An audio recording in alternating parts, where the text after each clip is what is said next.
Bueno, muy bien. Buenos días a todos. Bienvenidos a esta conferencia de talentos CICA. Hoy tenemos con nosotros a José Luis Pardo. José Luis Pardo pertenece al grupo Neurocom de la universidad.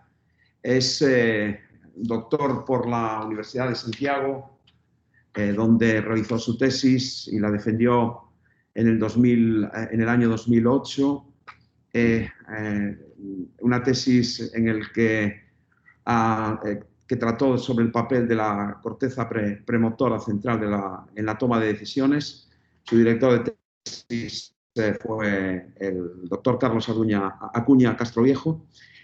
Entre los años 2009 y 2011 estuvo como postdoc en la USC después de su tesis doctoral, pero después en el 2012 se movió a Lisboa con una Fellowship Human Frontier Science Program, un contrato del Fellowship Human Frontier Science Program a la Fundación Champalimaud. Desde el año 2020 ocupa una posición Ramón y Cajal aquí en la Universidad de La Coruña y a su vez tiene un proyecto de jóvenes investigadores. Sus campos de conocimiento están relacionados todos en procesos neurológicos, en tomas de decisiones, en primates, en humanos, en animales en general, ¿no? José Luis. Bueno, José Luis, un placer tenerte aquí con nosotros, que nos expliques qué cosas estás haciendo en el CICA y te dejo entonces ante la audiencia y que una vez acabes tu presentación, pues supongo que te harán una serie de preguntas. Os recuerdo que se está grabando. José Luis no le importa que se esté grabando. Y entonces, adelante, José Luis, venga. Muchas gracias, Jaime. Vale, creo que está casi todo. Vamos a compartir. Bien, veis bien la presentación, ¿verdad? Sí, perfectamente, José Luis, sí. Vale, perfecto. Bueno, pues antes de nada, muchas gracias al CICA por invitarme a dar esta charla y a todos los que estáis ahí escuchándome al otro lado. Yo os voy a contar las cosas que he hecho a lo largo de mi carrera. Yo soy un neurocientífico conductual. Ahora os explicaré un poco lo que significa eso. Y bueno, como os decía Jaime, he trabajado en diferentes sitios y siempre he trabajado estudiando la toma de decisiones usando distintos modelos y distintas aproximaciones experimentales. Bien, la neurociencia conductual es una parte de la neurociencia que estudia el comportamiento. En mi caso, ese comportamiento es la toma de decisiones y el cerebro. Y sobre todo estudia la relación entre ellos, es decir, de qué manera la actividad cerebral da lugar al comportamiento que observamos. El problema que nos encontramos los neurocientíficos conductuales es que el cerebro es muy complejo, que la conducta es muy compleja y que la relación entre ellos es complejísima, con lo cual es un campo de estudio, como imagináis, complejo. La solución por la que hemos optado en muchos casos es simplificar las cosas trabajando con modelos animales, cuyo cerebro es más sencillo, más simple en general que el de los humanos. Y además, en el caso de la toma de decisiones, en lugar de estudiar decisiones súper difíciles como qué estudiar, dónde instalarme, dónde vivir, cambiar de trabajo o no, que cambian nuestra vida, pues lo que estudiamos son tareas o tomas de decisiones muy sencillas. Este es un ejemplo que es la comparación de dos líneas con diferentes orientaciones. Y la tarea que le ponemos al sujeto es decirnos si la segunda, la de la derecha, está orientada a la izquierda o a la derecha de la primera.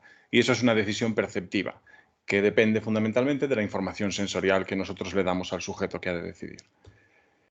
Una ventaja importante de trabajar con estos modelos simplificados es que es relativamente fácil conocerlos en profundidad, al contrario que las decisiones más difíciles, ¿no? Entonces, En el caso de las decisiones perceptivas, que insisto, dependen de la información sensorial, el proceso comienza con la entrada de información sensorial desde el entorno, el sistema que decide selecciona la que es importante, que denominamos evidencia sensorial, que se interpreta en la variable de decisión teniendo en cuenta el conocimiento previo. Cada vez que nos enfrentamos a una decisión, en realidad, estamos aplicando un montón de cosas que sabemos de situaciones previas similares. A la variable de decisión se le aplica una regla de decisión. La más sencilla es utilizar un umbral, de manera que cuando la variable de decisión alcanza ese umbral, decidimos. Y esa decisión final, que llamamos elección, se comunica al exterior con una respuesta comportamental observable, que es la que nosotros, los investigadores, podemos medir y podemos estudiar. En muchos casos, cuando se estudian las decisiones perceptivas, se termina aquí la investigación. Sin embargo, sabemos perfectamente que el proceso no termina ahí, sino que los resultados de nuestras decisiones retroalimentan el sistema que se encarga de tomar la decisión, modificando tanto el conocimiento previo como la regla de decisión. De manera que cuando nos enfrentamos a una decisión, el resultado de esta modifica cómo decidimos en el futuro. Entonces, he dividido la charla en 3 bloques, que son el futuro remoto, el futuro inmediato, el pasado remoto, el pasado inmediato y el presente y el futuro. Esto es lo más remoto, que es mi tesis, en la que estudié, como decía Jaime, el papel de la corteza premotora ventral en las decisiones visuales. La corteza premotora ventral, que es este área que veis aquí más marcada, está justo detrás de la corteza prefrontal. Este es el cerebro de un mono, de un macaco. Y tradicionalmente se ha relacionado con la preparación de actos motores, o sea que se asumía que tenía un rol fundamentalmente motor en el comportamiento. Y poco antes de que yo empezase con la tesis, en los años 90 del siglo pasado, esta corteza se hizo famosa en la neurociencia porque el grupo de Rizzolatti encontró en ella las neuronas espejo, que son unas neuronas muy interesantes que responden con un patrón concreto a un comportamiento concreto cuando tú lo realizas, pero también cuando ves a alguien que lo está realizando. Entonces, cobró mucha importancia este área durante varios años. En ese momento en el que yo empezaba la tesis, ya había evidencia de que participaba en decisiones táctiles, cuando la información era táctil, y el patrón de conexiones de esta área nos sugería que quizá también participaba en las decisiones visuales. Por lo tanto, la pregunta fundamental de mi tesis era si esta corteza tiene algún papel en las decisiones visuales, perceptivas visuales. ¿Cómo estudiamos esto? Pues fue entrenando a monos para realizar una tarea de discriminación visual y mientras estaban realizando esta tarea le introducíamos un electrodo en el cerebro, que es esto que veis aquí, lo suficientemente cerca de las neuronas como para ver su actividad en términos eléctricos. Es decir, lo que tú ves cuando acercas la punta del electrodo a una neurona son los cambios en el potencial de membrana, que son cambios en el potencial eléctrico que un electrodo puede registrar. Este es el aspecto típico de un registro. Esto que se ve más grueso en el centro es probablemente ruido o simplemente la actividad de neuronas que están muy lejos. Y estas líneas verticales que veis aquí muy claras son potenciales de acción o spikes que vienen de una neurona que probablemente esté muy cerca del electrodo y por eso se pueden diferenciar claramente. La tarea que le enseñamos a hacer al mono consistía en comparar 2 líneas que se presentaban secuencialmente. Primero se presentaba una línea en el centro de la pantalla que podía tener diferentes orientaciones, después desaparecía de la pantalla y el mono tenía que recordar esa orientación.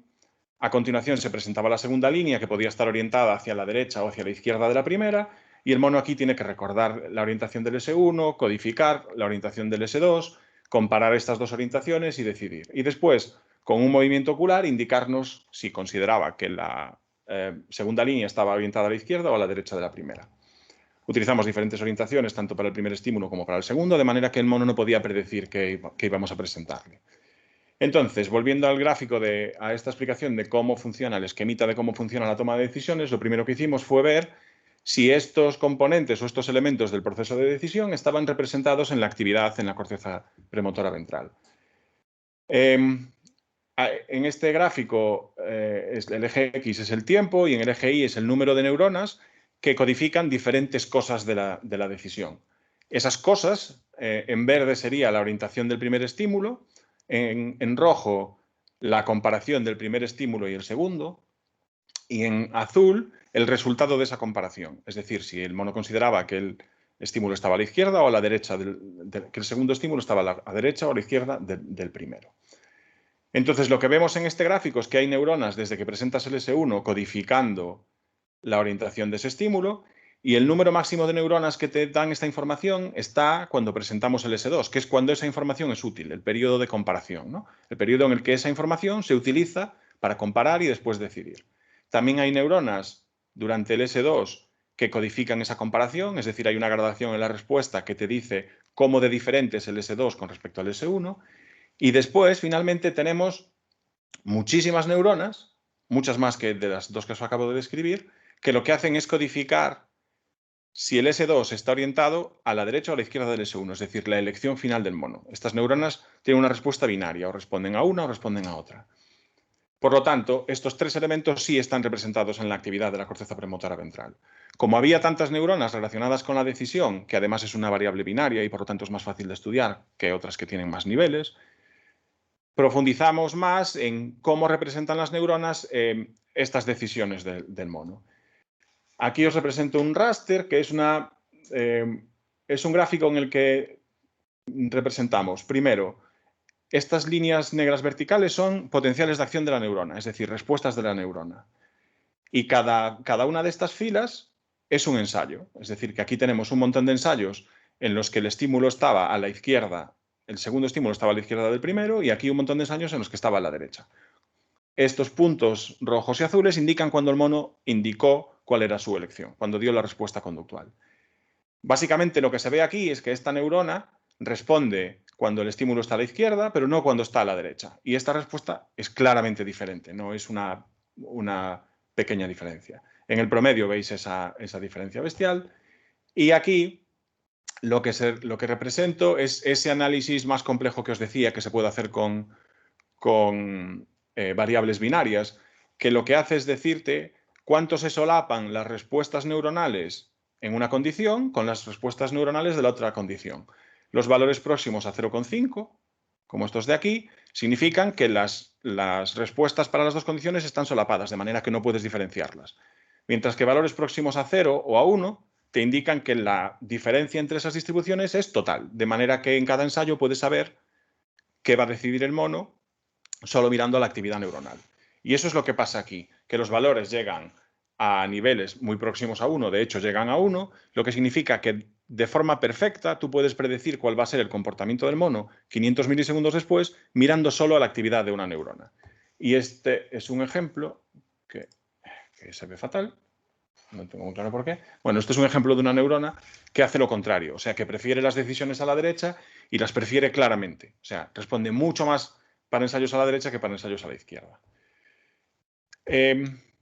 Teníamos que demostrar que esta actividad no estaba relacionada con el movimiento de los ojos, porque en realidad la relación entre elección del mono y movimiento de los ojos es perfecta. Todas las elecciones a la izquierda van seguidas de un movimiento a la izquierda y todas las decisiones a la derecha de un movimiento a la derecha. Por lo tanto, utilizamos una tarea de control motora, en la que los movimientos oculares son exactamente iguales que en la tarea experimental, pero no hay ninguna comparación de estímulos. De hecho, no se le presentan el S1 y el S2 y simplemente se le dice a dónde tiene que mirar presentando un solo círculo de respuesta. Lo que encontramos que se ve aquí es que, aunque esta neurona representa la elección o la decisión del mono claramente durante la presentación del S2, en la tarea de control no hay diferencia entre los ensayos a la izquierda y a la derecha, con lo cual el componente motor de la tarea no puede explicar los resultados que vemos en las neuronas.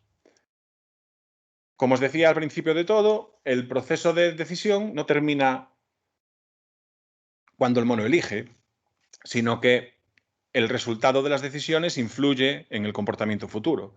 Entonces, quisimos mirar, y nadie lo había hecho antes, qué pasa con la actividad de la corteza premotora después de la respuesta conductual. Y esto es lo que pasa, que nos sorprendió muy gratamente, claro, porque es algo muy novedoso y nos hizo plantear otros experimentos que os voy a explicar después. Lo importante en esta gráfica es entender que aquí sincronizo la actividad al momento en el que el mono da la respuesta, que es aquí, donde están estas barras, y he agrupado los ensayos en función de lo que pasó en el ensayo, si acertó o se equivocó. Lo que veis es que la neurona aquí responde mucho y aquí responde muy poco. En el promedio se ve claramente esta diferencia y con el análisis ROC de nuevo vemos que mirando solo la actividad neuronal podemos saber si el mono acertó o se equivocó. Esta es una neurona que hace lo mismo pero al revés, es decir, responde mucho después de los errores y apenas responde después de los ensayos correctos. De nuevo, la ROC nos dice lo mismo, que tenemos una relación perfecta entre la actividad neuronal y el resultado de la decisión que el mono justo acaba de tomar. Por lo tanto, el resultado de la decisión también está representado en la corteza premotora ventral. Y quisimos ver en estos experimentos que os dije que diseñamos a continuación y que fueron mi primer postdoc, si lo que había pasado en el ensayo anterior influía en lo que pasa en los ensayos siguientes. En este experimento, el mono en lugar de comparar la orientación de líneas tenía que comparar la longitud, pero es equivalente, es una tarea de discriminación visual muy similar. Y lo primero que nos preguntamos es si el comportamiento en un ensayo dependía de los ensayos anteriores, porque al fin y al cabo son decisiones sensoriales que fundamentalmente están limitadas por la capacidad de los sistemas sensoriales, no por otros factores como la recompensa que suceden en otros tipos de decisiones, ¿no? Entonces, lo primero que miramos fue cómo de precisas eran las decisiones de los monos después de acertar o después de equivocarse, es decir, en el ensayo siguiente. Y lo que vimos es que los monos aciertan más ensayos después de haberse equivocado que después de haber acertado. O sea que cometer un error pues incrementa la probabilidad de que en el siguiente ensayo acierten. En cuanto a la implicación en la tarea, que la medimos como el porcentaje de ensayos que completa frente a los que aborta, también es mayor después de los errores que después de los ensayos correctos. Y una pregunta importante aquí es saber cuánto dura este efecto, o sea, cuántos ensayos hacia atrás influyen en el ensayo actual.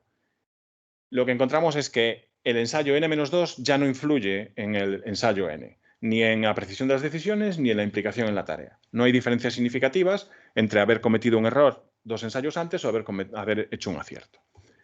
Por lo tanto, el comportamiento cambia después de los errores y el efecto es muy corto en el tiempo.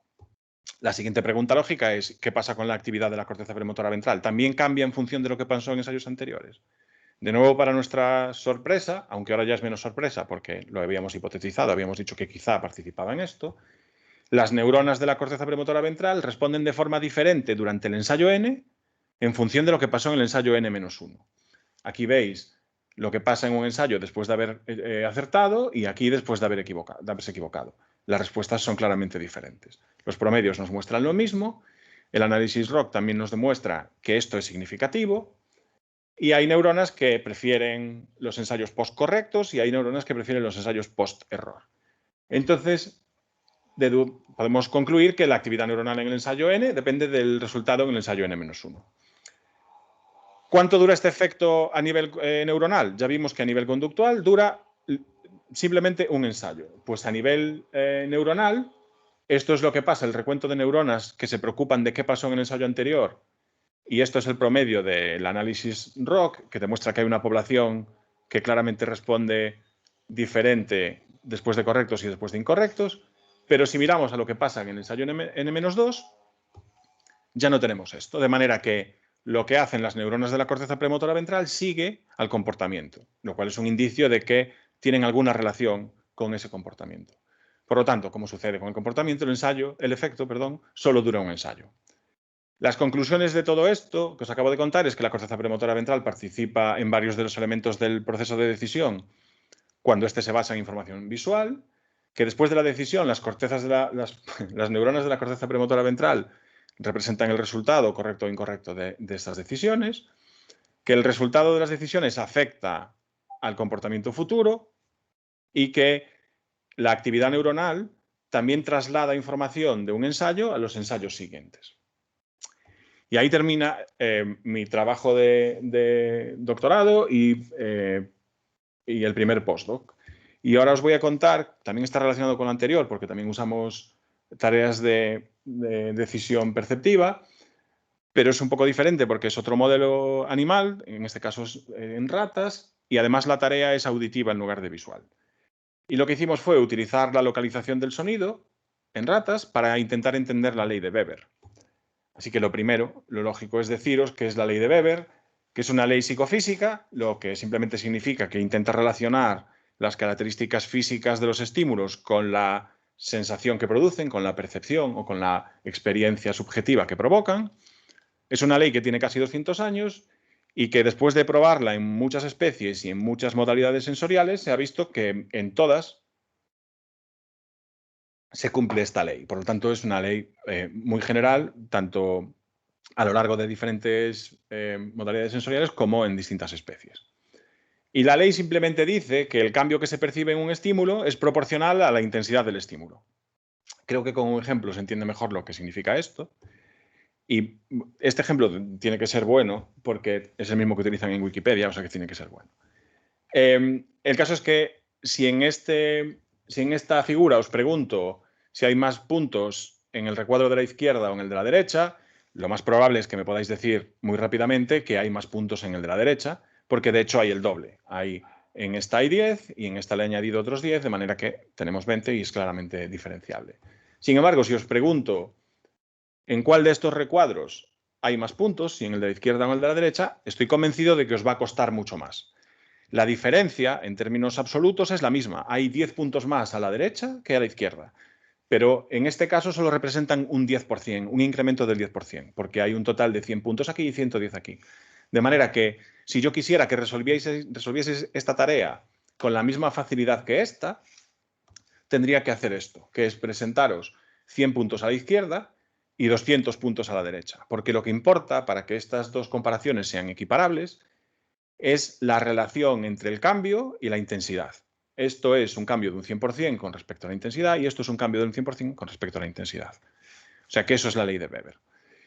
Y nosotros nos metimos en el berenjenal de buscar una explicación matemática a esta ley. Y es un berenjenal porque en realidad ya se habían propuesto muchas o varias, pero no existía ninguna manera de verificar cuál de ellas era correcta. Simplemente todas ellas cumplían la ley de Weber, porque es muy poco restrictiva. Solo afecta a la precisión de las decisiones. Nosotros le dimos una vuelta más, añadimos la velocidad de las decisiones y de esa manera tuvimos una forma de comprobar qué condiciones eran necesarias para que se cumpliese la ley de Weber, para que percibamos de este modo. Utilizamos la localización del sonido en ratas porque para localizar el sonido en el eje horizontal, para saber si el sonido viene de la izquierda o de la derecha, las ratas se utilizan como principal indicio, y algunos investigadores dicen que como único, la diferencia de intensidad entre las dos orejas, entre el sonido que llega a las dos orejas. De manera que localizar sonido lateralizado es equivalente a comparar la intensidad de dos estímulos. Esto es justamente como se prueba la ley de Weber, ¿no? Comparando la intensidad de dos estímulos. Lo que hicimos fue presentarle a las ratas sonido con diferentes intensidades a la izquierda y a la derecha, utilizando unos auriculares, y las ratas tenían que escuchar ese sonido durante el tiempo que ellas quisieran, después abandonar este puerto central e irse a un puerto lateral para decirnos si el sonido venía de la izquierda o de la derecha. Una tarea muy simple que aprenden en apenas unas horas y que de hecho voy a seguir utilizando. Y en este experimento lo que tenemos son estímulos con dos dimensiones. Por un lado, la intensidad promedio, es decir, si eran sonidos bajitos, intermedios o muy altos, muy intensos. Y por otro lado, la diferencia en intensidad, en este eje, la diferencia de intensidad entre la oreja izquierda y la derecha, que es eso que os digo, el A y el D, que sirve para localizar el sonido. Si el sonido es un poco más alto de la izquierda, creemos que viene de la izquierda y nos vamos a la izquierda si somos ratitas haciendo mi tarea. Es muy importante que tengáis en cuenta que la escala en decibelios es logarítmica, de manera que en realidad, aunque aquí parece que las distancias son iguales entre puntos, las distancias aquí son mucho mayores que aquí y aquí son mucho mayores que aquí, porque, insisto, es una escala logarítmica los decibelios, ¿vale?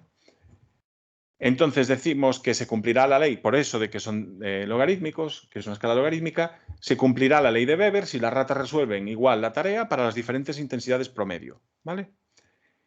Entonces, al analizar el rendimiento conductual, lo que vimos es que en la precisión de las respuestas, las ratas resuelven la tarea exactamente igual, o sea, no hay diferencias significativas, cuando nosotros variamos la intensidad promedio de los dos estímulos. Bueno, esto es la sensibilidad y el criterio de los animales, que simplemente es para mostraros que no hay diferencias significativas en cómo resuelven la tarea cuando le cambiamos la intensidad promedio. Lo que sí cambia, y mucho, es la velocidad. La velocidad influye tanto en cómo de fácil es detectar que el estímulo viene de la izquierda cuando es más intenso, mucho más intenso a la izquierda que a la derecha. Eso se hace muy rápido. Cuando la diferencia entre izquierda y derecha es pequeña, se hace más despacio. Pero además influye el nivel de intensidad general del estímulo, o sea, el promedio de intensidad de los dos estímulos izquierda y derecha. Entonces lo que vemos es que cuando el estímulo es muy intenso, la rata lo resuelve muy rápido y cuando es muy débil, la rata tarda mucho más. De manera que encontramos que existe una relación entre la intensidad del sonido y la duración del sonido. O sea que un estímulo, si lo muestreas y lo procesas durante suficiente tiempo, siendo débil, lo puedes percibir o puedes trabajar con él como si fuese intenso. De hecho, si le prohíbes a la rata, si no le permites seguir escuchando el sonido, o sea, si se lo cortas en un momento arbitrario que tú decides, la ley de Weber deja de cumplirse. Si en lugar de muestrearlo todo el tiempo que quieran, solo tienen 250 milisegundos, 20 y 40 decibelios de intensidad promedio ya dan lugar a comportamientos diferentes. Si lo acortas todavía más y solo le dejas 150 milisegundos, la diferencia se amplía. Y con 75 la diferencia es más o menos igual, pero también empieza a fallar para la intensidad alta. Esto simplemente nos muestra, y digo simplemente, aunque en realidad nadie lo había visto aún, que la intensidad del sonido limita tu capacidad para discriminarlo si limitas el tiempo. Si te dejas que el animal muestre durante más tiempo, ese efecto no se produce. O sea que hay una equivalencia entre el tiempo y la intensidad cuando estás discriminando. Mis compañeros Juan y Alfonso, de Lisboa, son neurocientíficos computacionales y desarrollaron este modelo, que es un modelo de Deep Diffusion, en el que simplemente lo que sucede es que hay una población de neuronas a las que le gustan los estímulos que vienen de la izquierda, una población de neuronas a las que le gustan los estímulos que vienen de la derecha, y la respuesta de estas dos poblaciones se combina, se convierte en la evidencia sensorial, y aquí se convierte en variable de decisión que va evolucionando en el tiempo. Esto es el Drift Diffusion. Lo que sucede es que en cada instante temporal el animal muestrea y añade evidencia, acumula evidencia en favor de una decisión o de la otra, hasta que alcanza un umbral y ahí es donde comunica la decisión. Este modelo, no os voy a poner las ecuaciones, entre otras cosas porque la comprensión más profunda de este modelo la tienen ellos. Yo soy el experimentalista que les da los datos, básicamente. Este modelo, os decía, nos permite, ajustando la precisión, bueno, se ajusta muy bien a la precisión de las respuestas. El ajuste del modelo es esta línea negra, que ya veis que encaja muy bien con los puntos que son datos empíricos. Pero además, si utilizamos el modelo para ajustar los tiempos, o sea, en el modelo hay unas ecuaciones que relacionan intensidad y tiempo. Pues en esas ecuaciones, si utilizamos esta condición, que son 20 decibelios, y esta condición, que son 60 decibelios de intensidad promedio de los estímulos, y se las damos al modelo junto con la precisión, podemos predecir de forma casi perfecta tanto la precisión como el tiempo de respuesta, es decir, el tiempo que tardan en decidir, en esta condición de 40 decibelios. O sea que nuestro modelo predice el comportamiento de forma casi perfecta. Y eso, en neurociencia conductual, es muy, muy poco frecuente. La siguiente pregunta que nos hicimos es si las neuronas de la corteza auditiva de las ratas tienen estas propiedades. O sea, si hay una población que prefiere izquierda y otra población que prefiere derecha, y combinando esa información podemos llegar a resolver la tarea con nuestro modelo. Lo que hicimos, al contrario que en mi tesis, que usé un electrodo que tenía que acercar a una neurona para registrar la actividad de un máximo de 3 neuronas por registro, utilicé estos nuevos electrodos que son multicanal, que son equivalentes a tener 64 electrodos de estos cerca de una neurona. Aquí veis cada uno de los sitios de registro que tienen y os digo, tienen un total de 64, ¿vale? Con estos, en lugar de registrar cada vez 1, 2 o 3 neuronas simultáneamente, registras 100, 125, a veces 75, de manera que tienes un montón de información de la actividad neuronal. Este es el aspecto que tiene un registro. Una cosa muy importante es que ves las neuronas desde distintos sitios, de manera que puedes identificar mejor los potenciales de acción que vienen de cada neurona. Y lo que hicimos fue colocar el electrodo en la corteza auditiva de las ratas y presentarle estímulos similares a los que os enseñé para el comportamiento. De nuevo, tienen dos dimensiones. Una es el promedio de la intensidad y otra es la diferencia entre izquierda y derecha. Y lo que vimos primero fue que la respuesta de las neuronas en animales anestesiados, como eran estos, cambia mucho entre el estado inactivo, en el que casi todas las neuronas responden a la vez, y el estado activo, en el que responde de forma desincronizada. En este caso, cada una de estas filas es una neurona, y aquí vemos que hay muchas neuronas respondiendo a la vez y quedándose calladas a la vez, respondiendo a la vez y quedándose calladas a la vez, mientras que aquí, que es el estado desincronizado, no tenemos ese patrón. La respuesta de las neuronas es un poco más caótica. ¿Cómo responden estas neuronas a los estímulos? Bueno, pues en el estado inactivo lo que vemos claramente es que todas las neuronas prefieren estímulos intensos y que vengan del lado contrario al que estás registrando, al hemisferio en el que estás registrando. Mientras que en el estado activo es un caos. No hay ninguna organización ni en función del ILD, la diferencia de intensidad entre las dos orejas, ni en función de la intensidad promedio de los estímulos. Esto se puede deber a dos cosas: a que las neuronas individuales sean un zoo y no hagan nada relacionado con la información que le estamos presentando, o que haya unas haciendo unas cosas, o sea, unas que prefieran, imaginad, sonidos intensos y otras sonidos de baja intensidad, y al agruparlas anulamos el efecto. Lo que encontramos es precisamente que pasa esto segundo, que mientras en el estado inactivo casi todas las neuronas caen aquí, que significa que prefieren sonidos contralaterales intensos, en las sesiones activas hay neuronas en los 4 cuadrantes, lo que significa que hay neuronas a las que le gustan sonidos intensos, sonidos de baja intensidad, sonidos contralaterales y sonidos ipsilaterales. De manera, se ve muy bien aquí todas las neuronas prefieren ciertas características en los estímulos cuando el cerebro está inactivo. Cuando el córtex está activo, hay neuronas que prefieren casi cualquier característica del estímulo. Esta es la situación ideal para hacer lo que os decía antes, de tener dos poblaciones cuya actividad se combina para llegar a una decisión en la tarea de localización del sonido. Por lo tanto, tenemos neuronas contralaterales y ipsilaterales que encajan con nuestro modelo y nos permiten resolver la tarea simplemente comparando la actividad de esas dos poblaciones. Y ahora llegamos al último apartado, que es el que tiene que ver con lo que estoy haciendo ahora en el CICA, con Jennifer Paz y con Andrea Balsa, que son una estudiante de doctorado y una estudiante de TFM que tenemos en el laboratorio.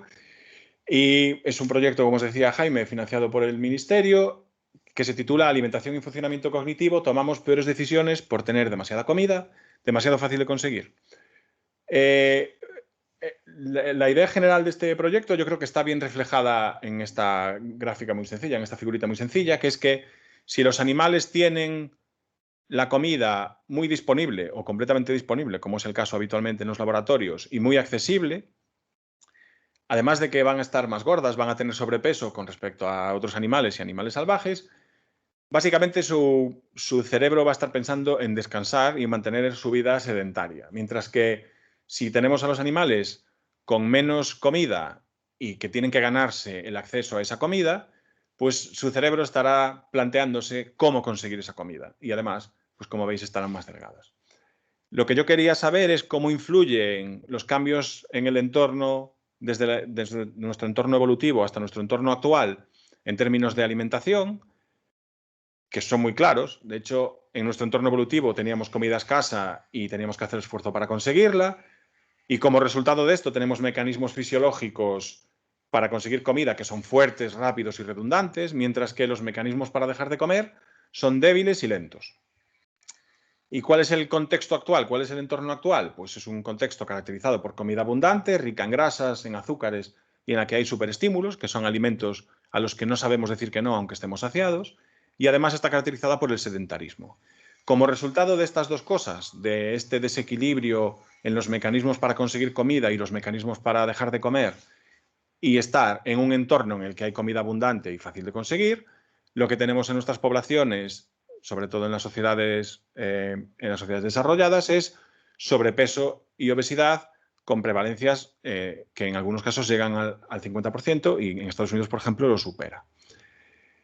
Esto es equivalente a lo que sucede con los animales, con las ratas, con los animales de laboratorio, cuando comparamos su hábitat natural, en el que la comida es escasa y tienen que esforzarse para conseguirla, con el entorno de laboratorio, en el que tienen comida abundante y son sedentarias, básicamente no tienen nada que hacer. Y estos son los animales en los que intentamos estudiar el comportamiento y sus bases neurales, que son animales que están en condiciones que no son naturales para ellos y, por lo tanto, probablemente no desarrollados de la misma manera que en un entorno salvaje. Esto obviamente no es una pregunta que me haya hecho yo. Hay mucha gente que antes estudió cuáles son los efectos de la alimentación, pero se centraron en la cantidad de comida. Es decir, solo no, pero lo habitual, la aproximación habitual es controlar la cantidad de alimentos ingeridos, sobre todo usando restricción calórica, y estudiar sus efectos. Tanto en la esperanza de vida, que se ve que restringir las calorías que ingerimos aumenta la esperanza de vida, mejora la calidad de vida y también mejora el rendimiento cognitivo, que sería lo que más me interesaría a mí, aunque el rendimiento cognitivo se ha medido sobre todo en tareas de aprendizaje y memoria bastante simples. ¿Y cuáles son las limitaciones que yo identifiqué en estos experimentos? Pues por un lado, se ignora la accesibilidad, o sea, no tienen en cuenta si hay que hacer esfuerzo o no para conseguir la comida. No se han estudiado funciones cognitivas superiores o funciones ejecutivas como la toma de decisiones. Las tareas que se utilizan están relacionadas con conseguir comida, de manera que no se usan tareas no relacionadas con la alimentación y por lo tanto no podemos saber si los cambios cognitivos o en los cambios en el aprendizaje y en la memoria son específicos de dominio o son más generales. Además, tampoco se ha visto cómo cambia la actividad neuronal, se ha visto cómo cambia el cerebro, en el sentido de estudiar sus características moleculares y celulares, pero no cómo cambia la actividad neuronal, que al fin y al cabo es la responsable del comportamiento. Y después, un sesgo que es común a la investigación biomédica, que es el sesgo del sexo. No sé por qué, los investigadores durante décadas se han empeñado en utilizar solamente machos. De hecho, esto ha dado lugar a muchas críticas en el desarrollo de fármacos porque se ha visto que hay muchos fármacos que solo funcionan de la manera esperada en los hombres y no en las mujeres. Este sesgo se está intentando corregir y en los últimos años hay bastante actividad en la ciencia para intentar corregir este sesgo, ya que las razones que se argumentaban antes, como el efecto sobre la variabilidad de los cambios hormonales y cosas así, se ha visto que no solo suceden con las hembras de cada especie, sino también con los machos, y no es una razón para no estudiar hembras. Bien, volviendo al proyecto, los objetivos principales que perseguimos es, mediante la manipulación de las condiciones de alimentación, tanto la disponibilidad de comida como la accesibilidad de la comida. Queremos estudiar la toma de decisiones, tanto a nivel conductual como a nivel de la actividad neuronal. Además, queremos ver si hay diferencias en función del del momento en el que se manipulan esas condiciones de alimentación.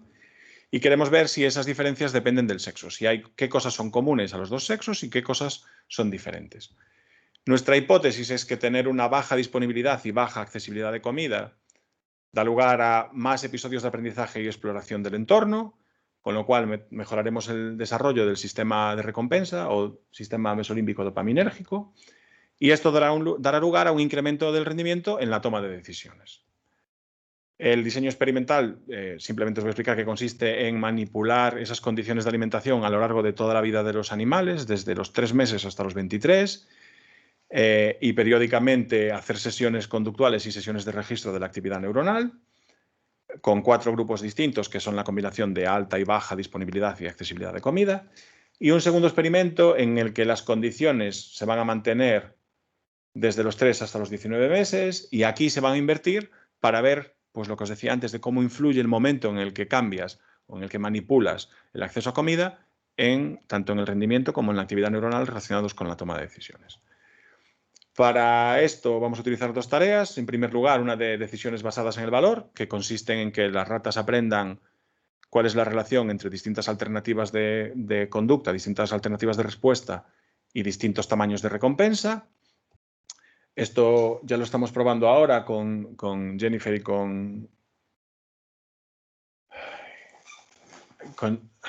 bueno, el caso es que con Jennifer y con Andrea, no sé qué le pasó a esto. Bueno, la pregunta que queremos resolver es si mejoran las decisiones que dependen claramente del sistema de recompensa. Estas decisiones conductuales dependen del sistema de recompensa porque dependen de nuestra capacidad para asociar alternativas conductuales con cantidades de recompensa. Y esta otra tarea, que es una de decisiones perceptivas, que es exactamente la que os expliqué antes de las ratas decidiendo si el sonido viene de la izquierda o de la derecha, que está trabajando Jennifer con ella, y que nos permitirá responder a la pregunta de si mejoran las decisiones en las que el sistema de recompensa juega un papel residual. En cuanto a cómo vamos a ver qué pasa con la actividad neuronal, pues lo que vamos a hacer es registrar con electrodos multicanal como los que os enseñaba antes, si cambia la actividad en el área tegmental ventral, en VTA, que es parte del sistema mesolímbico dopaminérgico, ese sistema de recompensa del que os hablaba, y si cambian en la corteza prefrontal, que está implicada en las decisiones, y en utilizar la información que le da VTA para guiar las decisiones. O sea que esta área estaría implicada en las dos tareas que os expliqué, en la de decisiones perceptivas y en la de decisiones basadas en el valor, mientras que esta tendría un papel más importante en la tarea que estamos haciendo en el laboratorio, que depende de la asociación entre comportamientos y recompensa. Y nada más, gracias por vuestra atención. Estos son los grupos en los que trabajé a lo largo de mi carrera. Con Carlos Acuña hice mi doctorado. Este es Alfonso Renard, el IP del laboratorio en el que estuve en Lisboa. Y este es el grupo Neurocom, del que formo parte ahora.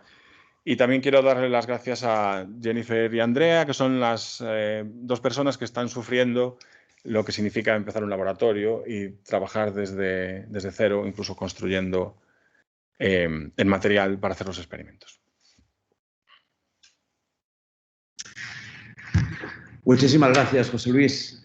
Súper interesante la charla.